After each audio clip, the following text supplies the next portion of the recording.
أعزائنا طلبة وطالبات الصف الثاني الإعدادي، أهلا بكم معانا. النهاردة هنتكلم على الدرس الأول في منهج العلوم. بعد ما أخدنا الحصة اللي فاتت اتكلمنا على النقاط الهامة اللي تم دراستها العام السابق. نتكلم النهاردة بقى على الدرس الأول اللي هو يعتبر أول درس في الوحدة الأولى، اللي هو محاولات تصنيف العناصر. طبعا احنا عارفين ان في محاولات كتير اتعددت لتصنيف العناصر تبعا لخواصها. يعني العناصر المتشابهة، العلماء فكروا ان هم يصنفوا العناصر بدل ما هي كل العناصر كده على بعضها، فهم فكروا ازاي يصنفوا كل عنصر مع العنصر اللي شكله. فده بنسميه محاولات تصنيف العناصر. نتكلم على محاولات تصنيف العناصر. السؤال المهم طبعا اللي هو علل ليه تعددت محاولات العلماء لتصنيف العناصر طبعا لخواصها. هنقول طبعا بكل سهولة لتسهيل دراستها. احنا يعني المحاولات اللي العلماء كانوا بيعملوها دي ليه بيصنفوها؟ عشان نسهل دراستها. خلاص، يبقى لتسهيل دراستها وإيجاد العلاقة بين العناصر وخواصها. طيب ايه هي اهم المحاولات اللي بدأت لتصنيف العناصر؟ اول محاولة اللي هي محاولة الجدول الدوري لمندليف، وهنتكلم عليها بالتفصيل وهنعرف العالم مندليف عمل ايه.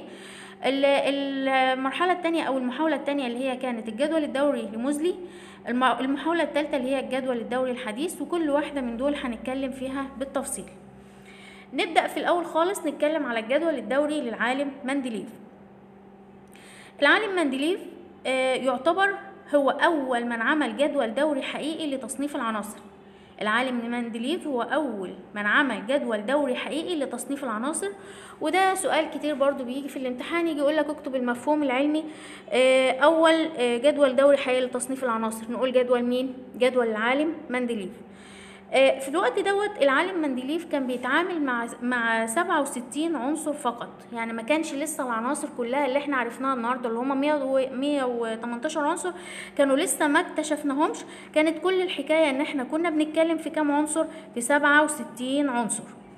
العالم مندليف بدأ يصمم الجدول بتاعه. جاب العناصر كلها اللي هم 67 عنصر، وجاب بطايق فاضيه، وبدأ يسجل اسم كل عنصر على بطاقة من البطايق اللي قدامه. العنصر ده كان بنكتبه على البطاقة زي وليكن مثلا زي كراسة كده، فهو جاب الكراسة دي زي بطاقة كده وحطها قدامه وكتب عليها اسم العنصر، كتب عليها الصفات بتاعة العنصر ده. يعني ايه؟ سجل عليها رمزه، سجل عليها وزنه الذري، سجل عليها خواصه الهامة زي درجة الغليان، درجة الانصهار، الكثافة. يبقى العالم مندليف اول حاجه بدأ يعملها ان هو عمل ايه؟ هو عمل دلوقتي اعد مندليف 67 بطاقه وكتب عليهم، سجل عليهم رمز العنصر وخواصه ووزنه الذري وخواصه المهمه بتاعه العنصر ده. العالم مندليف تاني خطوه عملها ان هو بدأ يرتب العناصر متشابهه الخواص في اعمده، وسمى الاعمده الرئيسيه دي سماها باسم مجموعات، وقسم عناصر كل مجموعة رئيسية لمجموعتين فرعيتين A و B. يبقى تاني العالم مندليف اتعامل مع كام عنصر يا شباب؟ مع 67 عنصر. طيب عمل فيهم ايه؟ رتب العناصر متشابهة الخواص في أعمدة رئيسية سميناها مجموعات، وقسم عناصر كل مجموعة رئيسية لمجموعتين فرعيتين اللي هم A و B. طب لما يقول لنا علل ليه هو قسم المجموعتين الفرعيتين A و B؟ ليه قسمهم؟ ليه قسم عناصر كل مجموعة لمجموعتين فرعيتين؟ هنقول له وجود فروق ما بين خواص عناصر كل منهما. يبقى علل، وده برضو حاجة مهمة، ان ليه قسم عناصر العالم مندليف قسم عناصر كل مجموعة رئيسية الى مجموعتين فرعيتين A و B. هقول له وجود فروق بين خواص عناصر كل منهم. تمام؟ طيب احنا ما زلنا دلوقتي مع العالم مندليف اللي كان بيتعامل مع كام عنصر؟ اتفقنا ان هو بيتعامل مع 67 عنصر فقط. ده اللي هو العالم مندليف. طيب مندليف وهو بيشتغل على الجدول بتاعه لقى ان العناصر بتترتب ترتيب تصاعدي حسب اوزانها الذريه.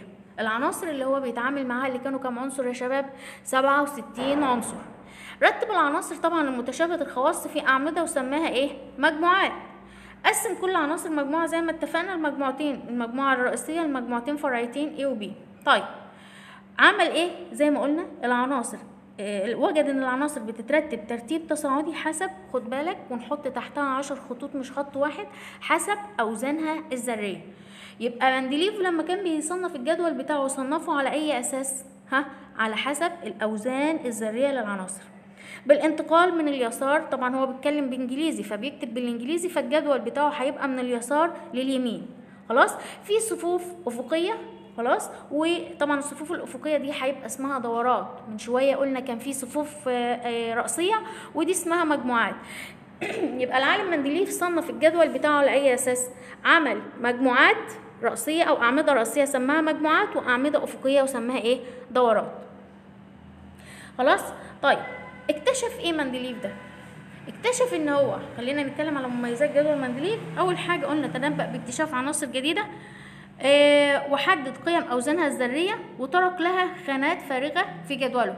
رقم 2 هنقول ان هو صحح بعض الاوزان المقدره خطأ لبعض العناصر. تعالوا نقول الكلام ده تاني كده. انا قلت دلوقتي ان العالم مندليف عمل ايه؟ اتعامل مع 67 عنصر.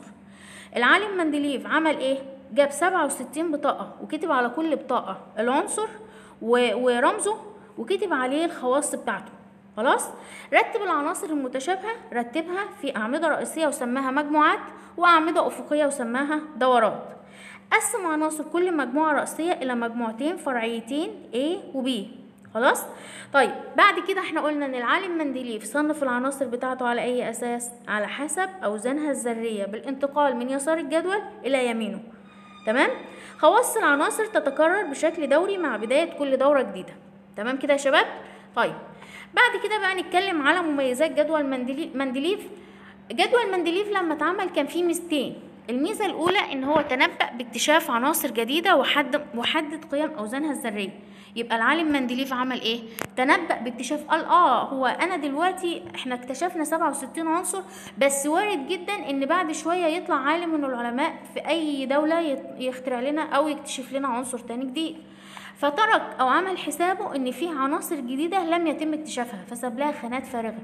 يبقى تنبأ باكتشاف عناصر جديده وحدد قيم اوزانها الذريه كمان. يعني هو عمل حسابه ان انا دلوقتي عنده عنصر وزنه الذري وليكن 16، بعد كده في عندي عنصر تاني وزنه الذري وليكن 18. هو تنبأ ان في عنصر موجود هنا وزنه الذري هيبقى كام؟ هيبقى 17 في النص، فساب له الخانه الفارغه بتاعته، ساب له مكانه فاضي. خلاص. رقم 2 صحح مندليف الأوزان الذرية المقدرة خطأ لبعض العناصر. ده بالنسبة لمميزات جدول مندليف. عيوب جدوله بقى ايه؟ اضطر مندليف للإخلال بالترتيب التصاعدي للأوزان الذرية لبعض العناصر، وهو بيشتغل غصب عنه أو مش بإرادته إن هو بدأ يخل بالترتيب التصاعدي للأوزان الذرية لبعض العناصر. طب ليه؟ ليه عمل كده؟ لوضعها في المجموعات التي تتناسب مع خواصها. يبقى من عيوب جدول مندليف رقم 1 ايه؟ اضطر مندليف الى الاخلال بالترتيب التصاعدي للاوزان الذريه لبعض العناصر. تمام. بعد كده هنقول ان كان مندليف كان بيضطر للتعامل مع نظائر العنصر الواحد على انها عناصر مختلفه. تمام كده؟ يبقى انا دلوقتي عندي ميزتين لجدول مندليف وعندي عيبين لجدول مندليف. الميزتين بتوع جدول مندليف اول حاجه ان هو تنبأ باكتشاف عناصر جديده وحدد قيم اوزانها الذريه وترك لها خانات فارغه. طب الحاجة التانية صحح الأوزان الذرية المقدرة خطأ لبعض العناصر. هو المطلوب مني إن أنا أحفظ الحاجات دي أو أفهمها كويس؟ أيوة المطلوب منك إن أنت تفهمها كويس جدا، لأن دي بتبقى جاية في الأسئلة، يعني بتبقى مطالب إن أنت تعرفها. يبقى مميزات جدول مندليف عمل إيه؟ تنبأ باكتشاف عناصر جديدة وحدد قيم أوزانها الذرية وترك لها خانات فارغة. إيه تاني؟ صحح مندليف الأوزان الذرية المقدرة خطأ لبعض العناصر. طب ايه هي عيوب جدول مندليف بقى؟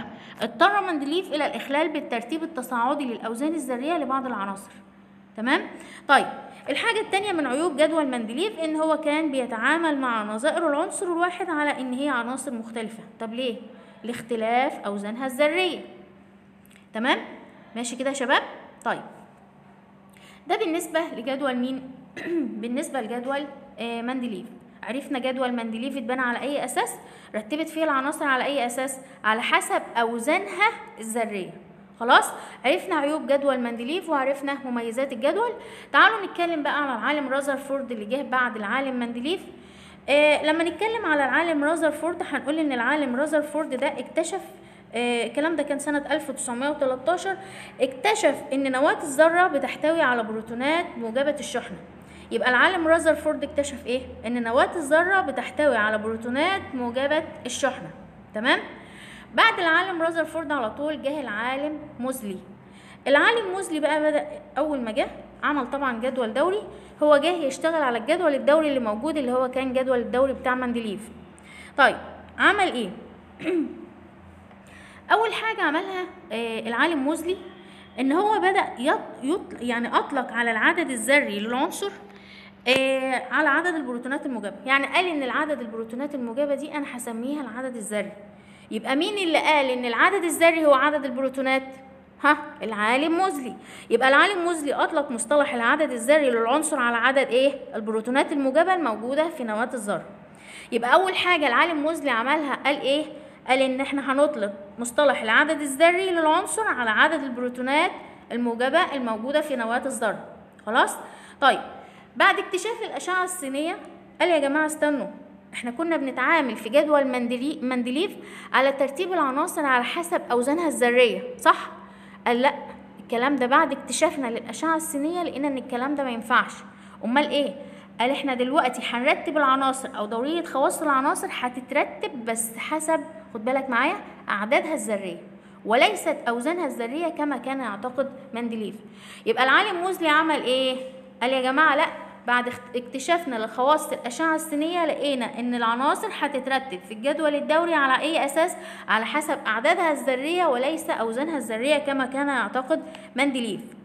يبقى احنا دلوقتي اتكلمنا على 2 من العلماء، اللي هو العالم الاول رذرفورد اللي جه بعد مندليف طبعا، وقال ان احنا هنكتشف نواه الذره بتحتوي على بروتونات موجبه الشحنه. بعد كده جه بعد منه العالم مندليف وقال يا جماعه ان احنا هنطلق على العدد الذري مصطلح العدد الذري على عدد البروتونات الموجبه الموجوده في نواه الذره. خلاص؟ واكتشف بعد دراسته لخواص الاشعه السينيه ان العناصر هتترتب ترتيبا هنعرف دلوقتي حالا ان هو تصاعديا بس حسب ايه؟ حسب اعدادها الذريه وليس اوزانها الذريه كما كان يعتقد مندليف. يبقى دي اول حاجه هو عدلها على جدول مندليف، ان هو رتب العناصر ترتيبا تصاعديا حسب ايه؟ اعدادها الذريه وليس حسب اوزانها الذريه كما كان يعتقد مندليف. رقم 2 من تعديلات موزلي على جدول مندليف ان هو اضاف الى الجدول الدوري حاجات. اول حاجه اللي هي المجموعه الصفريه. ايه هي المجموعه الصفريه دي؟ المجموعه الصفريه اللي هي مجموعه الغازات الخامله، ودي حطها لوحدها في خانه لوحدها في اخر الجدول الدوري على يمين الجدول الدوري، وسماها عمل لها مجموعه خاصه كده وسماها ايه؟ المجموعه الصفريه. سماها المجموعه ايه؟ الصفريه. يبقى اول حاجه من اهم تعديلات موزلي على جدول مندليف عمل ايه؟ رقم 1 رتب العناصر ترتيبا تصاعديا حسب اعدادها الذريه. خلاص؟ يبقى رتب العناصر ترتيبا تصاعديا حسب اعدادها الذريه، دي رقم 1. رقم 2 اضاف الى الجدول الدوري ايه؟ اول حاجه المجموعه الصفريه، ودي بتضم الغازات الخامله. طب عمل ايه تاني؟ قال لي اضاف العناصر التي تم اكتشافها. يعني هو كان في عناصر تم اكتشافها بعد مندليف ما خلص جدوله، في علماء اكتشفوا عناصر هو ضافها لجدول مندليف. يبقى العناصر الاخرى التي تم اكتشافها بعد جدول مندليف هو اضافها تاني لمين؟ للجدول الدوري. يبقى اول حاجه عمل ايه موزلي؟ اهم تعديلاته على جدول مندليف رقم 1 رتب العناصر ترتيبا تصاعديا حسب اعدادها الذريه وليس حسب اوزانها الذريه. رقم 2 اضاف الى الجدول الدوري حاجتين. الحاجه الاولى المجموعه الصفريه، ودي العناصر مجموعه العناصر او الغازات الخامله. الحاجه الثانيه اللي هي العناصر الاخرى التي تم اكتشافها بعد جدول مندليف. اخر حاجه في تعديلات جدول موزلي ان هو خصص مكان اسفل الجدول الدوري لعناصر اللانثانيدات والاكتينيدات. تمام؟ ولسه هنتكلم عليهم، اللي هم الفئه اف هنتكلم عليهم لسه قدام في الجدول الدوري. بس دلوقتي اللي انا عايزاك تعرفه ان جدول موزلي اهم تعديلات جدول العالم موزلي لجدول مندليف ايه الحاجات اللي زودها؟ نقولهم تاني. اول حاجه رتب العناصر ترتيبا تصاعديا حسب اعدادها الذريه. رقم 2 اضاف للجدول الدوري حاجتين. الحاجه الاولى هي ايه يا شباب؟ المجموعه الصفريه. الحاجه الثانيه اللي هي العناصر الاخرى التي تم اكتشافها. طب رقم 3 خصص اسفل الجدول الدوري بنقول العناصر اللانثانيدات والاكتينيدات. تمام كده؟ طيب بعد كده هنتكلم على الجدول الدوري الحديث بقى. الكلام ده اول حد من العلماء محاولات تصنيف العناصر، اول حد بدأ مين؟ مندليف. العالم مندليف كان بيتعامل مع 67 عنصر. جاء بعد منه العالم رذرفورد، جاء بعد منه العالم موزلي اللي هو عدل جدول مندليف. بعد كده هنتكلم على العالم بور. العالم بور هو اللي اكتشف مستويات الطاقة الرئيسية بالذرة.